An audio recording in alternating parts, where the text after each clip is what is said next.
Enchantée, moi je m'appelle Yuna, je suis une illustratrice et créatrice de contenu. Donc sur YouTube, j'ai 2 chaînes YouTube, une principale qui s'appelle De Yuna Melody où j'adapte en français des openings d'animés sur YouTube, et une autre chaîne où là c'est dédié à la K-pop et je fais ça avec ma sœur. La chaîne s'appelle K-Lovers. Et à côté, je fais également des vlogs d'illustration et en règle générale de ma vie d'artiste pour montrer le dessous du décor de ce que c'est d'être une créatrice de contenu, illustratrice en ce moment. Quand est-ce que tu as commencé ta chaîne YouTube? Alors ça, c'est une bonne question. Je pense que c'était en 2012-2013. J'ai commencé à poster des covers un peu comme ça, pour m'amuser. Mais j'ai vraiment pris ma chaîne au sérieux, je pense, en 2016-2017, où là, j'ai vraiment commencé à sortir une cover par mois et à me dire, peut-être que j'ai envie, en tout cas, d'avoir cette activité plus tard, professionnellement dans ma vie. Et qu'est-ce qui t'a donné envie de faire ce métier-là? Il faut savoir que j'étais une très grande fan de Mune à l'époque, et c'est elle qui m'a donné envie de me lancer sur YouTube. Elle faisait le même concept que moi avec des covers de Final Fantasy et de jeux vidéo en règle générale. Sous le clair de lune, un saule danse dans le vent. Comme une pierre, rien de plus, je suis là, j'attends. Contemplant le ciel, je ne vois que ton visage, trouvant le sommeil sous ces 1000 mirages. Faut savoir que je suis une très grande fan de Final Fantasy, et c'est comme ça que j'ai découvert sa chaîne, et je l'ai vue chanter, et j'étais là, waouh, c'est trop bien ce qu'elle fait. Moi aussi, je veux faire ça. Du coup, je me suis lancée avec mon bête microphone de webcam. Et ça fait combien de temps maintenant que tu es sur YouTube? Ça fait plus de 10 ans que je fais des créations, si on compte le début où je m'amusais, plus ou moins une dizaine d'années. Je me sens un peu vieille, hein. Est-ce que tu pourrais nous expliquer le procédé de comment tu fais pour créer un peu tes vidéos de A à Z? Donc pour commencer, regarde un peu ce qui fonctionne sur les réseaux, donc les openings qui fonctionnent bien, que les gens apprécient. Parce qu'au début, je faisais beaucoup de covers pour moi, mais je me suis rendu compte que les vues venaient pas. C'est triste, mais c'est comme ça. Un peu un melting pot des deux. Donc des fois, je prends des chansons que je sais qui vont cartonner et que j'aime bien, hein, parce que je fais jamais une musique que je n'aime pas.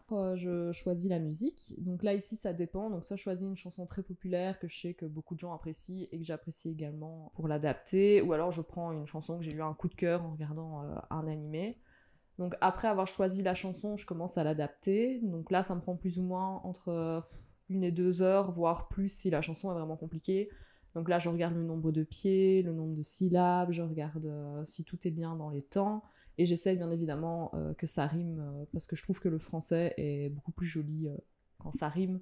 Parce que je sais qu'il y a certaines chansons japonaises où ça ne rime pas.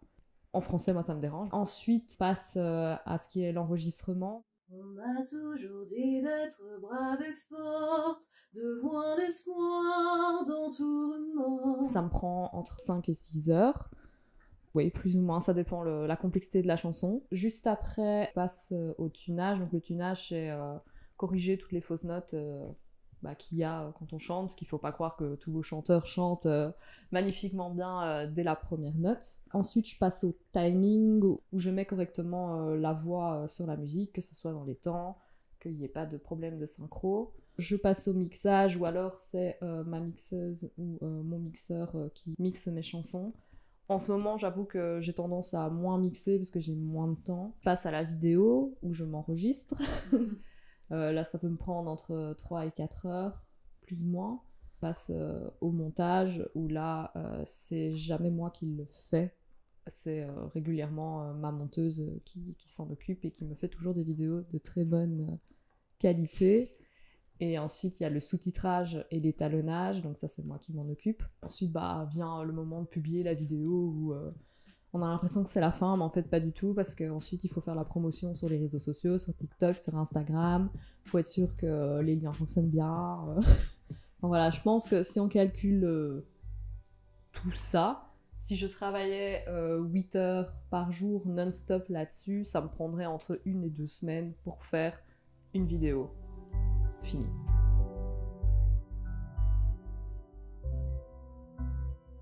Il faut savoir qu'à une époque, je faisais tout toute seule, mais il faut se rendre à l'évidence qu'on a certaines qualités et certains défauts. Par exemple, tout ce qui est mixage, je me suis améliorée, mais je suis vraiment pas ultra forte là-dedans.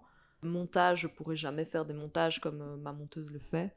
Voilà, je pense qu'à partir du moment où on peut s'entourer de personnes qui sont beaucoup plus talentueuses dans un domaine que toi tu ne l'es, ben, autant en profiter. Qu'est-ce qui me passionne? Tout. Enfin, j'adore créer, donc je suis quelqu'un qui est vraiment très manuel, très... Enfin, je suis pas du tout de tête, enfin, tous les métiers scientifiques et tout ça, je trouve ça vachement intéressant, mais je sais que c'est des métiers qui m'ennuieraient. Ben, je sais pas, quand je crée, je me sens revive, je me sens pleine de vie. Enfin, en fait, d'adapter, donc de reprendre en français une chanson qui m'a touchée, chanter, parce que chanter, ça me détend, ça me fait du bien. Enfin, tout le processus, le fait de voir un objet fini assez rapidement et que tu te dis wow, c'est trop bien. J'ai quand même de la chance, j'ai quand même beaucoup de retours adorables. Donc ouais, il y a ça aussi, il y a un peu cette excitation. Je dirais que sur YouTube, je la ressens moins, mais sur TikTok, oui, ou quand tu postes ta vidéo, enfin, c'est fou, enfin, tu pars 1 heure et tu reviens, elle a 10 000 vues, il y a plein de commentaires, c'est excitant, je sais pas trop comment expliquer. Puis ça vient de toi, quoi. C'est ton bébé que tu sors. Enfin, ça vient de toi à moitié, étant donné qu'il y a déjà des auteurs qui ont inventé la chanson, mais toi tu la reprends, tu la retravailles à ta manière, et je trouve ça super intéressant.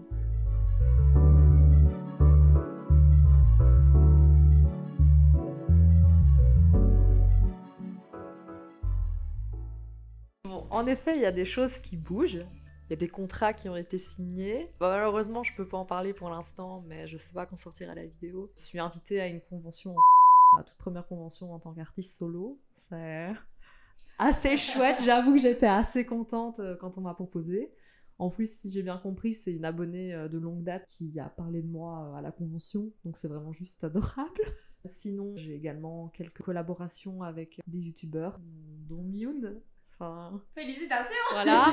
Mes orteils avides d'une dernière chance se bougent lentement. Je danse sa présence sous un ciel qui défile en chantant. Une simple démarche ne pourra pas braver les dieux. Je veux briller telles les étoiles dans tes yeux. Larmes et sueur témoignent du long chemin que j'ai parcouru. Nager dans vos yeux est devenu une futile habitude. La scène me chérit et m'enveloppe tendrement. Je la désire retourner l'instant qu'elle me ment. Enfin, j'avais déjà travaillé avec elle sur Evangelion. Enfin, je faisais surtout les harmonies et là vraiment c'est un duo à deux, donc je suis vraiment ravie. C'est vraiment un rêve de gamine qui se concrétise. Oui, je suis en train de me lancer en tant qu'indépendante, tout ce qui est digital, réseaux sociaux et illustration. Beaucoup de choses qui arrivent, mais j'espère que je vais pas me faire engloutir par la pression. Enfin, je suis vraiment motivée à faire ça. Réussir dans ce milieu. Je veux pas dire réussir dans ce milieu, mais en tout cas en vivre convenablement et avoir des clients qui sont contents de ce que je fais. Et du coup, les prochaines covers, oui, il y a Hunter x Hunter, l'opening qui est fini. Enfin, qui est fini. Je sais pas si le montage est fini. Ok. Du coup, il est presque fini. On a du coup Mephisto, Lading the Oshinoko avec Mune. J'aimerais bien adapter l'opening de Mirai Nikki avec Vincent Moreto, sur qui j'ai bossé pour iBurn. Je dois lui envoyer un message pour voir s'il est OK. Je collabore également avec un Espagnol sur Meiser A7. Beaucoup de projets, peu de temps. On aime ça. Alors j'aimerais aussi un peu parler de la partie sombre de ce métier. Dans la caméra, tout a l'air très joli, mais qu'est-ce qui se passe vraiment derrière la caméra? Derrière la caméra, parfois c'est la PLS. Hein. On va pas se mentir, ça m'est déjà arrivé de filmer des vidéos quand j'avais littéralement envie de die. De ce qu'on voit de la caméra, j'ai l'air assez bien. J'avoue que j'essaie toujours d'être honnête dans mes vidéos. Voilà, j'avais fait une FAQ, on m'avait demandé comment j'allais, et j'avais dit clairement c'était pas trop ça. Mais oui, je pense qu'il faut pas se leurrer, YouTube c'est des paillettes. En règle générale, le monde artistique c'est des paillettes, mais on oublie souvent de parler de la précarité des artistes. Enfin, là, les langues se délient également dans tout ce qui est notoriété et abus de pouvoir.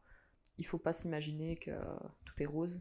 Les gens pensent qu'on gagne énormément notre vie en sortant des vidéos sur YouTube. Oui, les grands youtubeurs à 1 million, 3 millions d'abonnés, oui, c'est sûr qu'ils gagnent leur vie avec YouTube.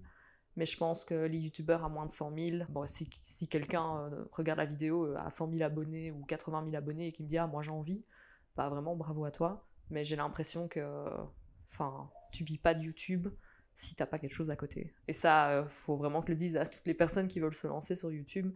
Tu ne peux pas une bonne communauté ou alors un bon sens du marketing. Tu peux pas vivre sur YouTube avec tes premières vidéos. Qu'est-ce que tu dirais à quelqu'un qui veut se lancer sur YouTube? Ne pas le faire pour l'argent, parce que tu gagneras pas d'argent avant quoi, une bonne lurette, à part si tu exploses d'un coup, et c'est super. Non, je pense que si tu veux te lancer sur YouTube, il faut que tu restes sur tes convictions. Faut pas que tu te laisses influencer les critiques des autres, parce qu'au début, bah voilà, tu testes, t'es pas parfait, enfin tu seras jamais parfait, faut pas te laisser influencer et faut pas le faire pour l'argent. Voilà, c'est ce que j'aurais à dire à quelqu'un qui se lancerait. À partir du moment où il pense que ce qu'il raconte est intéressant, faut qu'il le garde dans sa tête. Parce qu'il y aura toujours quelqu'un qui lui dira ce que tu fais c'est nul. Enfin, je sais pas le nombre de fois où on m'a dit ah là là, pourquoi tu chantes en français alors que tu pourrais chanter en japonais ou en anglais. Et je suis là, bah non. En fait, le principe de ma chaîne, c'est de chanter en français. Si t'aimes pas le français, c'est dommage. Alors, dans mon domaine, je lui dirais de trouver un petit micro à 45-50 balles pour au moins avoir une qualité correcte. Faire quelques recherches sur le mix. Parce que je pense que si c'est pour des covers, c'est le mix qui est le plus important. Il y a des programmes gratuits qu'on peut utiliser. Enfin, je pense, je ne sais pas si c'est toujours le cas, mais Pousset, je sais que pendant des années, et je pense qu'elle le fait toujours, travailler avec Audacity. La qualité de ses mix était vraiment très correcte. J'étais même assez étonnée d'apprendre qu'elle faisait ça avec Audacity. Trouver tous les programmes gratuits possibles et inimaginables, et avoir au moins un micro d'une qualité correcte pour pas bousiller les oreilles des auditeurs. Et oui, il faut également avoir une bonne voix, savoir chanter correctement.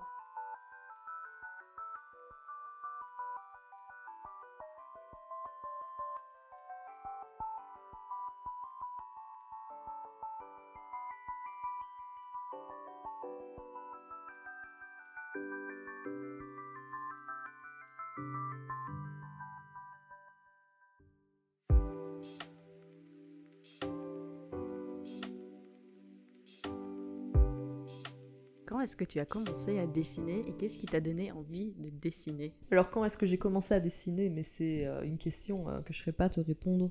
Je pense que depuis la maternelle, je dessine. Ça me rappelle, ma maman était venue me dire, toute contente, il y a des années, une prof de maternelle avait dit « Ah, Yuna, elle dessine vraiment super bien, faut vraiment qu'elle continue là-dedans. » Et je me disais « Waouh, enfin, déjà à cette époque-là, je dessinais. » Maintenant, ce qui m'a vraiment donné envie de continuer dans le dessin, c'est Wings. Si tu le veux, demain tu peux être avec nous. Wings, si tu me tiens bien la main, nous aurons tous les pouvoirs. Je pense bien, hein. Wings ou Sailor Moon, je sais plus.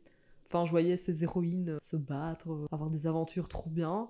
Et j'étais là, mais moi aussi, j'ai envie d'écrire une histoire avec des filles qui combattent, qui ont du pouvoir magique, qui vivent leur vie. Et du coup, j'ai commencé à faire des bandes dessinées, je crois, en 3e primaire. Donc j'avais quoi, 8 ans, 8-9 ans. J'ai fait 2-3 tomes de cette histoire-là. En fait, c'est resté dans mon crâne, hein. Je me suis vue dans rien d'autre que dans l'illustration, dans la bande dessinée. C'est pas très bien, hein, parce que du coup j'étais bornée, toujours voulu faire ça. Est-ce que tu pourrais nous expliquer en quelques mots les étapes pour créer une histoire? Parce que d'un certain côté, on va pas se mentir, tout ce qui est BD, ça se fait via un scénario. Et le scénario, ça regroupe un peu le cinéma, YouTube, assez similaire. Et du coup, j'aimerais bien que tu expliques un peu les étapes. Généralement, c'est une idée qui germe dans ton esprit. Et tu te dis, tiens, ça peut être intéressant. Donc tu commences à créer des personnages, tu commences à te dire c'est quoi leur intention, c'est quoi les problématiques, pourquoi est-ce qu'ils se battent pour ci, pour ça. En tout cas, pour la conception d'une bande dessinée, on commence en effet par créer un scénario. Ensuite, avec ce scénario, moi, ce que je fais, c'est un scénoboard. Je pense qu'on fait ça également dans les films. Ouais, parce que du coup, moi, j'appelle ça un scénoboard parce que c'est la partie écrite de l'histoire où j'écris mes dialogues et tout ça. Puis ensuite, je passe au storyboard, où là, c'est le dessin pur et dur. Je sais qu'il y a des personnes qui passent le côté scénoboard et qui vont directement au storyboard, et franchement, je les applaudis. Moi, je peux pas. Moi, j'ai besoin d'écrire et d'imaginer un peu les images avant de directement passer au storyboard. Ensuite, après le storyboard, je passe au crayonné. Crayonné, ancrage. Ancrage, couleur. Tu penses que c'est fini? C'est faux. Après la couleur, tu passes aux bulles, à la typographie. Là aussi, c'est un autre débat parce qu'il faut chercher quel typo va avec ton style de dessin et des fois, c'est pas facile. Et ensuite, il y a la mise en page, les corrections couleurs aussi, si ta bande dessinée a été faite à la main. Enfin, j'avais fait un stage où j'avais dû littéralement, pendant, je crois, une semaine, corriger la colorimétrie de 70 pages de bande dessinée pour être sûr que le bleu soit bleu à chaque page. Enfin voilà, c'est tout un travail, il y a une relecture et ensuite il y a le côté édition où là je peux pas trop m'exprimer parce que j'ai pas encore eu une bande dessinée éditée, mais j'espère un jour pouvoir expliquer comment ça se passe, retour de l'éditeur et tout ça. On voit aussi sur Instagram que tu fais des petites illustrations et je me demandais combien de temps tu prenais pour faire une illustration. Ça c'est vraiment compliqué, ça dépend de la motivation, de la complexité du dessin. Si je dessine un personnage sur un fond blanc, littéralement, ça peut me prendre 3-4 heures, voire 6, voire 2. Si c'est un dessin un peu plus complexe, avec un décor vraiment compliqué, là, on passe directement à 2-3 jours. C'est vraiment compliqué de te donner un temps. Du coup, passons de l'illustration à la case de BD. Combien de temps tu mets pour faire justement une case de BD? Je sais, par exemple, que pour le journal d'Emma, c'est webtoon que j'ai dessiné, prenait généralement 2 heures par case. Plus ou moins, donc 35 cases par chapitre, t'es plus ou moins à 70 heures pour un chapitre webtoon. Et encore, je crois que les chapitres webtoon originales, ils sont à 70 cases, donc 140 heures pour un chapitre de webtoon. Pour une page, ça dépend le nombre de cases que t'as sur ta page, mais du coup, je dirais plus ou moins une dizaine d'heures. Mais voilà, ça dépend. Si t'as 3 cases, ça va te prendre 4 heures. Si t'as 2 cases, ça te prendra peut-être moins de temps. Ça dépend vraiment de la complexité. Je sais que cet après-midi, j'ai fait du storyboard. Et pour 3 pages, c'était un storyboard presque crayonné. J'ai pris plus ou moins 7-8 heures. Mais c'était un storyboard. Presque crayonné, mais pas fini. Donc pour finir, ancrage et tout, je serais vraiment pas te dire. Ça dépend vraiment de la personne, je pense. Quelles sont tes ambitions pour tes prochains projets futurs? Alors, mes ambitions pour futur, donc ce serait déjà d'avoir une bande dessinée qui soit éditée. Donc là, dans 2 semaines, je pars pour Angoulême pour avoir des retours des éditeurs. Donc on va voir ce qu'ils vont me dire. Je pense que ça peut être intéressant d'avoir des critiques pour avancer dans ma manière de travailler. Donc voilà, avoir une BD éditée, avoir assez de clients pour pouvoir vivre décemment de l'illustration et du digital, avoir peut-être un revenu passif de YouTube. Voilà, j'ai envie peut-être de vacances, ça fait longtemps que j'ai pas pris de vacances, de vacances pour un peu me reposer et me dire ça va, j'ai pas besoin d'avoir des clients cette semaine-là parce que j'ai YouTube qui me rapporte tel ou tel. Les ambitions dans la vie, c'est avoir un travail qui me plaît, dans lequel je pourrais gagner correctement ma vie. Je cherche pas à avoir des millions, je cherche juste à me dire, à ne pas m'inquiéter en fin de mois en me disant « Mon Dieu, il me reste 100 balles sur mon compte, je dois encore faire mes courses, comment je vais faire ?» Pourquoi, selon toi, y a-t-il cette difficulté de vivre en tant qu'artiste? La difficulté pour vivre en tant qu'artiste, c'est que je pense que la société ne voit pas les métiers artistiques comme des vrais métiers. Enfin, je pense qu'ils les voient pas comme essentiels, alors qu'on a vu avec le Covid que littéralement on était essentiel quand les gens ont besoin de se détendre. Enfin, j'ai l'impression que c'est des métiers qui sont pas assez mis en avant. J'ai l'impression que pour chaque métier, on a toujours besoin d'artistique. Enfin, dans les métiers scientifiques qui sont vraiment vraiment bien vus par la société, tous les schémas, les dessins qu'il y a dans les ouvrages pour étudier la médecine, c'est des artistes qui le font. Les pubs, toutes les animations qu'on voit, c'est des artistes aussi. Voilà, je pense que c'est tout simplement parce que les métiers sont pas bien vus. Et alors, dessinateur, on a vraiment, je sais pas, un sort de cliché du chômeur qui faut rien de ses journées, alors que c'est pas forcément le cas. Voilà, et pour s'en sortir en tant qu'artiste, je pense qu'il faut un peu réfléchir, voir en tant qu'artiste. En fait, je pense qu'il faut chercher ce que les gens ont besoin, potentiellement créer des produits que les gens aimeraient et qui pourraient servir. En tout cas, je pense qu'il faut se créer du revenu passif. Voilà, j'ai pas envie de donner... Si, j'ai envie de donner mes astuces, mais j'ai pas envie de donner mes idées. Non. Je pense qu'il faut créer du revenu passif en essayant de créer des choses dont les gens ont besoin. Avant de créer, bien évidemment, son œuvre. Parce que je sais que tout artiste a envie d'avoir une BD, illustration finie, qui sont un truc qui lui plaise à lui. Mais je pense qu'il y a aussi la commande client. En tout cas, pour réussir à vivre en tant qu'artiste, je pense qu'on n'a pas le choix de passer par la commande client et le revenu passif. Alors, que dirais-tu aux gens qui font actuellement des études pour devenir dessinateur ou d'autres métiers artistiques pour les encourager et ne pas renoncer? Déjà, je vais être honnête, ça va être dur. Également, pendant qu'on est aux études, vraiment se faire un réseau. Communiquer avec d'autres artistes, que ce soit de différentes sections, communiquer avec tes profs, parce que tes profs, ils connaissent peut-être des gens qui feront que tu pourras te trouver un travail. Enfin, ce que je veux dire, c'est que tu peux toujours tomber sur quelqu'un qui te dit « Ah, tiens, mon père est attaché de presse de Dupuis. mais moi, je connais quelqu'un qui fait ci, fait ça, je peux te mettre en contact avec lui. Enfin vraiment, il faut pas, en tant qu'artiste, il faut pas sous-estimer le réseau. Et il faut également pas sous-estimer les réseaux sociaux. Je trouve que ça, c'est les anciens artistes, que je veux dire la génération juste avant, ils ont tendance à oublier. Mais les réseaux sociaux, c'est un gain de visibilité énorme. Et pendant qu'on est aux études, on a l'impression qu'on n'a pas le temps, mais vous inquiétez pas, vous avez le temps pour faire ça. Vous avez le temps de développer un réseau, vous avez le temps de développer vos réseaux sociaux, vous avez le temps de développer votre art. C'est le moment où on donne tout en fait.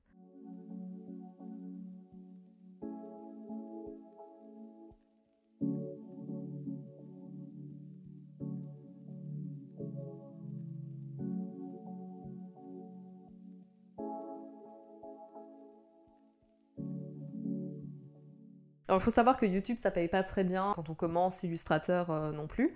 Donc j'ai trouvé un moyen participatif qui s'appelle Patreon.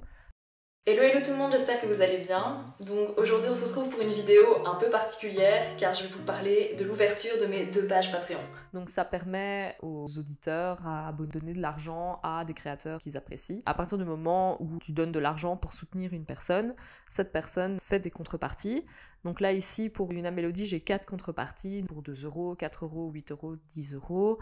Et pour le côté illustration, donc YouNart, je pense que j'ai 3, 2, 5 et 8. Il faut savoir du coup qu'ils ont des choses en avant-première, donc les chapitres d'Emma, ils sortent en avant-première, les illustrations que je sors, c'est en avant-première également, mes vidéos aussi, ils ont des making-of aussi de comment je dessine. Sur mon Patreon de dessin, ils ont également droit à des illustrations. Quand j'imprime des illustrations, je dis « Ah, est-ce que ça vous tente d'en avoir une ?» Ceux qui me répondent, je leur envoie. Pour YouTube, ils ont également droit aux MP3 de mes covers. Je trouve que c'est un bon moyen de soutenir un créateur tout en ayant des contreparties amusantes. Je sais pas, t'as l'impression d'être plus proche du créateur, t'as l'impression de soutenir son travail.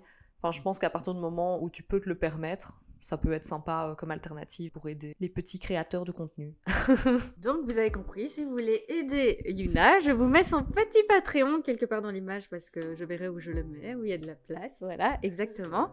Et je voulais te remercier d'avoir fait le trajet pour venir jusqu'ici, ce qui fut très fatigant évidemment. Voilà, ça demande beaucoup d'efforts. En tout cas, merci d'avoir passé ton temps parce que tu as quand même un agenda, on va pas se mentir, overfull. C'est très dur. Et du coup, je te remercie d'être venu. Merci. Moi, je te remercie du coup pour l'interview. C'était très intéressant. On a discuté de plein de choses super chouettes. Je remercie également les gens qui me soutiennent, que ce soit financièrement ou en me donnant des vues, des likes, des partages sur les réseaux. Merci, c'est grâce à vous que le travail vit. Je vous dis à très bientôt pour une nouvelle cover. À très bientôt dans un des vlogs de Maditing, parce que j'apparais assez régulièrement. J'espère que cette vidéo vous aura plu. On se dit à très bientôt.